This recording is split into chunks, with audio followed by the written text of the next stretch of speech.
وَتِلْكَ الْأَمْثَالُ نَضْرِبُهَا لِلنَّاسِ وَمَا يَعْقِلُهَا إِلَّا الْعَالِمُونَ۔ پھر آپ دیکھیے کہ یہاں پر آیت کے شروع میں لہو آیا ہے، جار مجرور، اور اس کو مبتدا پہ مقدم کیا گیا ہے۔ مبتدا کیا ہے؟ دعوت الحق۔ ہونا تو یہ چاہیے تھا دعوت الحق لہو، لیکن لہو دعوت الحق یہ تخصیص کا فائدہ دیتا ہے۔ جب جار مجرور پہلے آ جاتا ہے تو مخصوص ہو جاتی ہے بات، یعنی صرف اللہ ہی کو پکارنا برحق ہے، کسی اور کو پکارنا درست نہیں۔ اور یہ علم بلاغت کا قاعدہ ہے کہ جس کا حق مؤخر کیا جائے خود اس کو مقدم کرنا یہ تخصیص کا فائدہ دیتا ہے۔ چلیں اگر آج سمجھ نہیں آئی تو ہو سکتا ہے کچھ سال بعد سمجھ آ جائے۔ والذین یدعون من دونہ لا یستجیبون لہم بشیء، اور وہ لوگ جو اس کے سوا کو پکارتے ہیں وہ انہیں کچھ بھی جواب نہیں دیتے۔ والذین یدعون، یہاں یدعون میں واؤ کی جو ضمیر ہے مشرکین کی طرف لوٹتی، من دونہ اس کے سوا ہا ضمیر جو ہے یہ اللہ تعالیٰ کی طرف لوٹتی ہے۔ لا یستجیبون یعنی نہیں وہ جواب دیتے، اس میں ضمیر جو ہے واؤ کی یہ بتوں کی طرف لوٹتی، ٹھیک ہے، یعنی یدعون من دونہ لا یستجیبون، پکارتے ہیں مشرک اور نہیں جواب دیتے ان کے معبود۔ اللہ سبحانہ وتعالیٰ نے بتوں کے بارے میں ذوی العقول کی ضمیر کے ساتھ اظہار خیال کیا ہے، کیونکہ مشرکین ان کو ایسا ہی سمجھتے ہیں کہ بڑے عقل والے ہیں، لیکن اللہ تعالیٰ فرماتے ہیں انہی کی زبان سے کہ یعنی وہ جو ذوی العقول کے ساتھ معاملہ کرتے ہیں وہ پتھروں کے ساتھ معاملہ کر رہے ہیں، تو یہ کیوں ایسا کیا گیا ہے کہ جیسا کسی کا کلیم ہے اسی کی زبان میں اس کو جواب دیا جا رہا ہے، یعنی اسی کے انداز میں اس کو بات سمجھائی جا رہی ہے۔ لا یستجیبون میں آپ دیکھیے یہ لا جو ہے نا نفی مستغرق ہے، جیسے لام مستغرق کا ہوتا ہے نا، الحمد میں لام استغراق کا ہے، اتنا تو سنا ہوگا آپ نے، الحمد استغراق غرق سے آپ اندازہ کر سکتے ہیں سب کچھ شامل ہے۔ لا یستجیبون بالکل بھی وہ نہیں جواب دیتے، نہ وہ دنیا میں کوئی خیر پہنچا سکتے ہیں نہ وہ آخرت میں کوئی خیر پہنچا سکتے ہیں۔ یعنی اللہ تعالیٰ نے تاکید کے ساتھ اس بات کی نفی کر دی کہ اس کے علاوہ کوئی دوسرا پکار کا جواب نہیں دے سکتا، اور مشرکین کے معبودوں سے اس کی نفی کر دی گئی، خواہ وہ کسی بھی چیز کی پکار ہو، چھوٹی ہو بڑی ہو، وہ کچھ بھی جواب نہیں دے سکتے، کچھ بھی فائدہ نہیں پہنچا سکتے، ذرے برابر بھی۔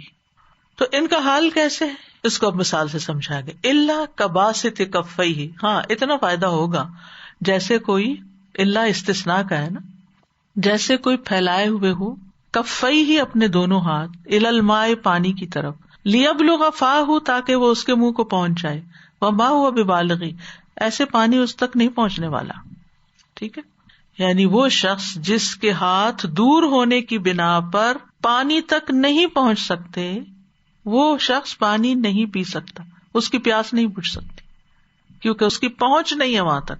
تو جن کو یہ پکار رہے ہیں ان تک ان کی پہنچ ہی نہیں ہے، پہنچ کیا، یہ پکارتے بھی رہے تو ان تک پہنچتی ہی نہیں بات، وہاں سے کچھ فیض حاصل ہونے والا نہیں ہے ان کو۔ تو لیبلغ ہاتھ کیوں پھیلا رہا ہے؟ تاکہ وہ پہنچے، فاہ اپنے منہ تک پانی لے جائے، کیونکہ پیاسا ہے، ضرورت مند ہے، اور شدید پیاس میں انسان کیا چاہتا ہے کہ اس کو پانی مل جائے، لیکن پانی اس کو نہیں مل سکتا۔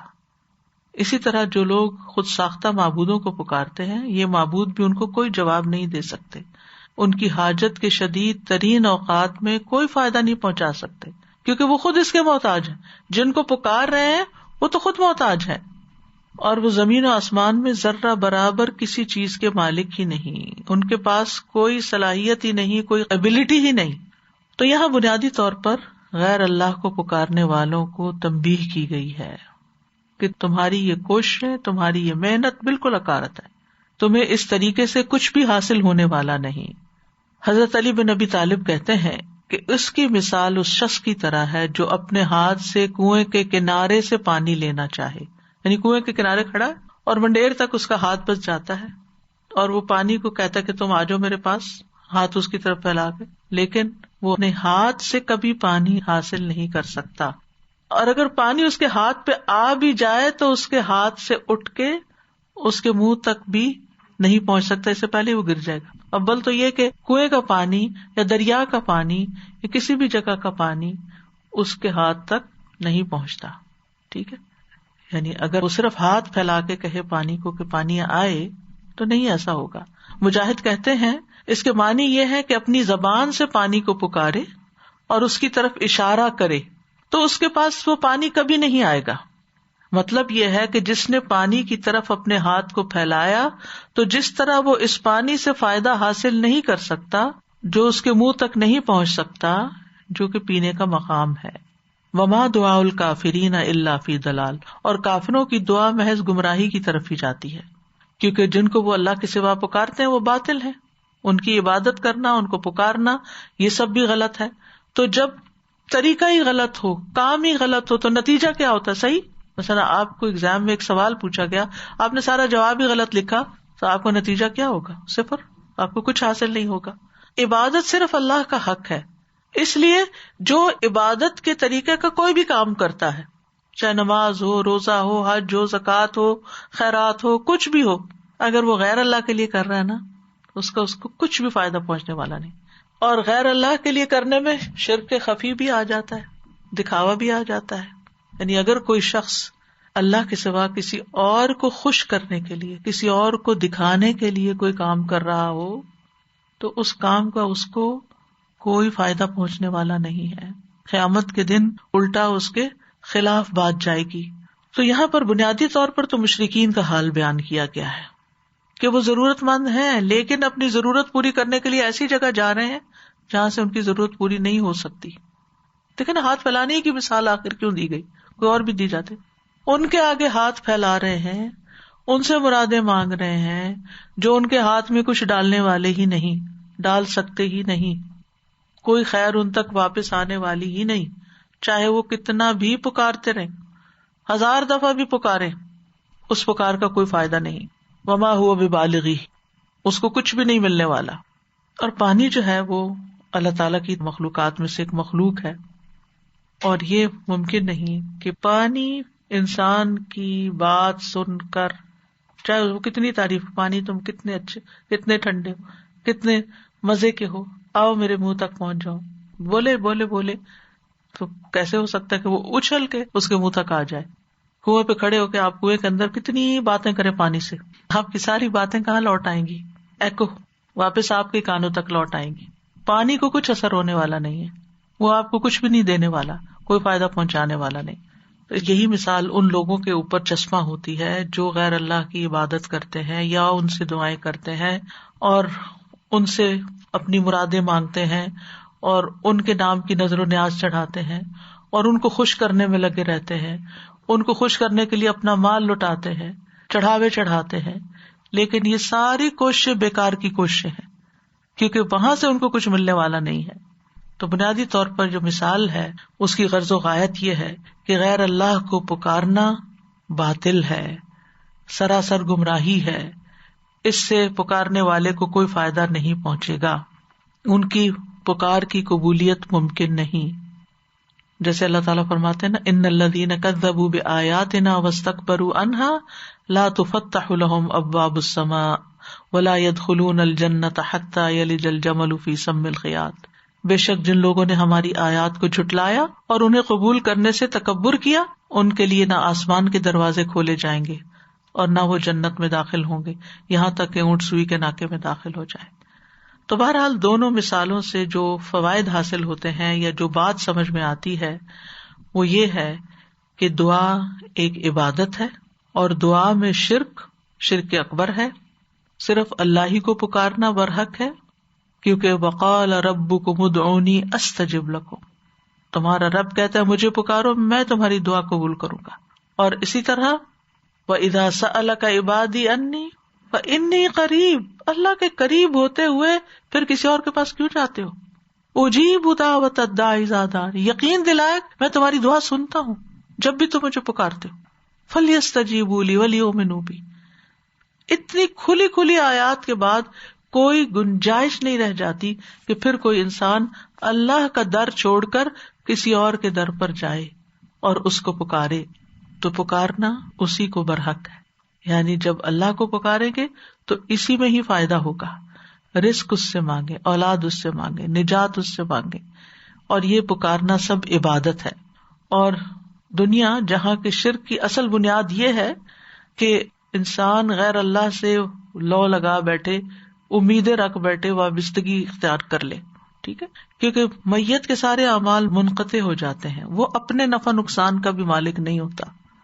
کہاں یہ کہ اس آدمی کے نفع و نقصان کا اختیار رکھتا ہو جو اس سے فریاد کر رہا ہے اور اس سے اپنی حاجت پوری کرنے کا سوال کرتا ہے, یا اس سے درخواست کرتا ہے کہ وہ اس کے لیے اللہ کے پاس کچھ سفارش کرے.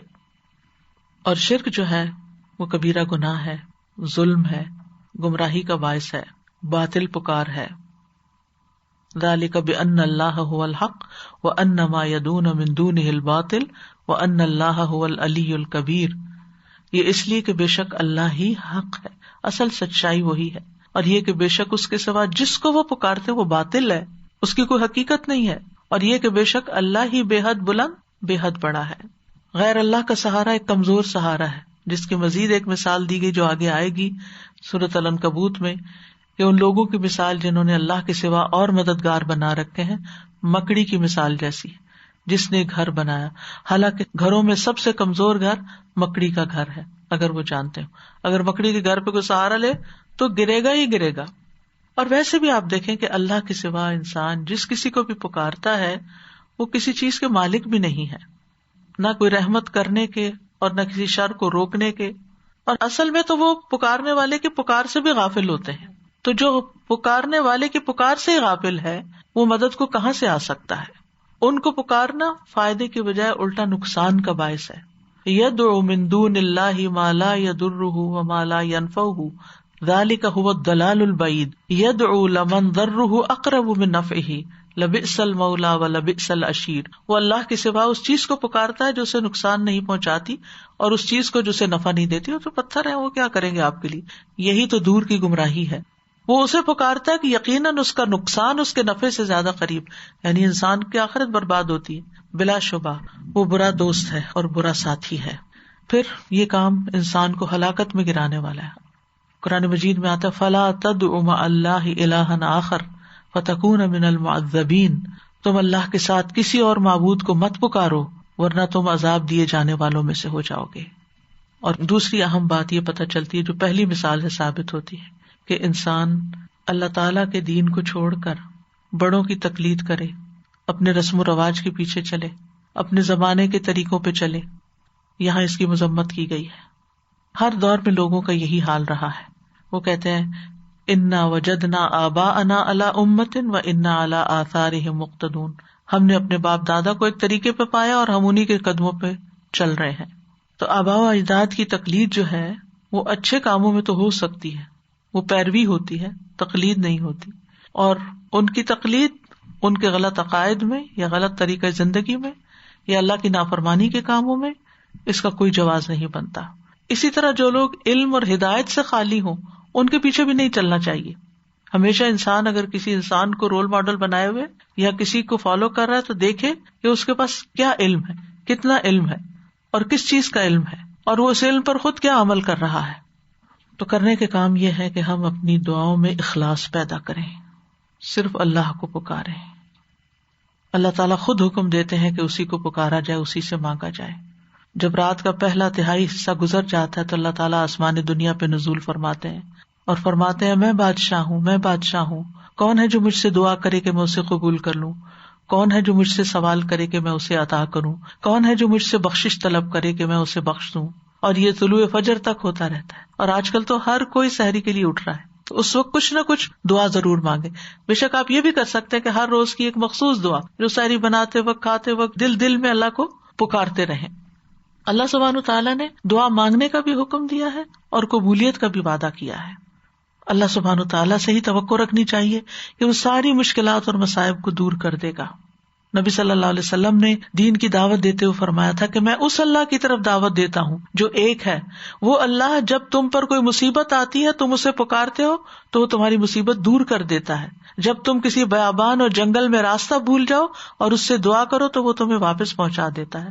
جب تم قحط سالی میں مبتلا ہوتے ہو اور اس سے دعا کرتے ہو تو وہ تم پر پیداوار ظاہر کر دیتا ہے. یعنی ہوپ دلائی گئی، یعنی اس اللہ کی طرف اپنی ساری امیدیں اور تمنائیں رکھو. اور وہ مانگنے والوں کو پسند بھی کرتا ہے. جب اس سے ہم دعا کرتے ہیں تو اس کو یہ پسند بھی ہے، اور وہ بندوں کو خالی ہاتھ لوٹانے سے حیا کرتا ہے. وہ بندے کے پھیلے ہوئے ہاتھوں میں خیر ضرور ڈالتا ہے. تو ہمیں اپنی ساری حاجات اللہ کے سامنے رکھنی چاہیے. نبی صلی اللہ علیہ وسلم نے فرمایا جسے شدید حاجت آ پڑے اور اس نے اسے لوگوں پہ پیش کر دیا تو حاجت نہیں دور ہوگی، اور جس نے اسے اللہ پہ پیش کیا تو ان قریب اللہ اسے بے پرواہ کر دے گا.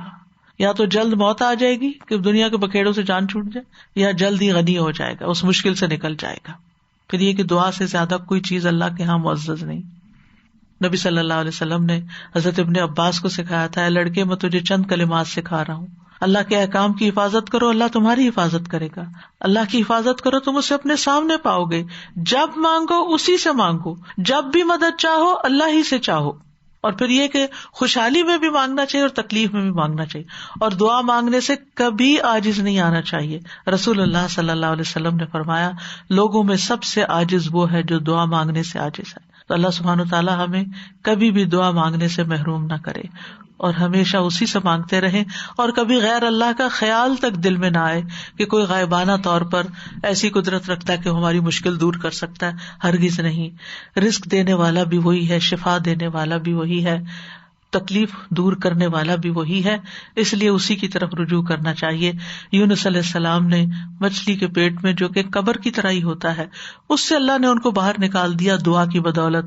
لا الہ الا انت سبحانک سبحانک انی کنت من الظالمین حسبی اللہ لا الہ الا هو علیہ توکلت وہو رب العرش العظیم. اللہ اللہ ربی لا اشرک بہ شیئا اللہ اللہ ربی لا اشرک بہ شیئا اللہ اللہ ربی لا اشرک بہ شیئا لا الہ الا اللہ العظیم الحلیم لا الہ الا اللہ رب العرش العظیم لا الہ الا اللہ رب السماوات ورب الارض ورب العرش الکریم لا الہ الا اللہ لا الہ الا اللہ لا الہ الا اللہ. نبی صلی اللہ علیہ وسلم نے فرمایا جس نے لا الہ الا اللہ کہا تو ایک دن یہ کلمہ اسے مصائب سے نجات دے گا. اس سے پہلے جو ہو چکا سو ہو چکا. لہٰذا اللہ تعالیٰ سے دعا ہے کہ اللہ تعالیٰ ہمیں مرتے وقت بھی یہ کلمہ نصیب فرمائے لا الہ الا اللہ، اور ہم سچے دل سے خالص کرتے ہوئے اس کو پکارے. لہو دعوت الحق. لو انزلنا هذا القرآن على جبل لرأيته خاشعا متصدعا من خشية الله وتلك الأمثال نضربها للناس لعلهم يتفكرون. وآخر دعوانا ان الحمد للہ رب العالمین. سبحانک اللہم وبحمدک اشہد ان لا الہ الا انت استغفرک واتوب الیک. السلام علیکم ورحمۃ اللہ وبرکاتہ. وَتِلْكَ الْأَمْثَالُ نَضْرِبُهَا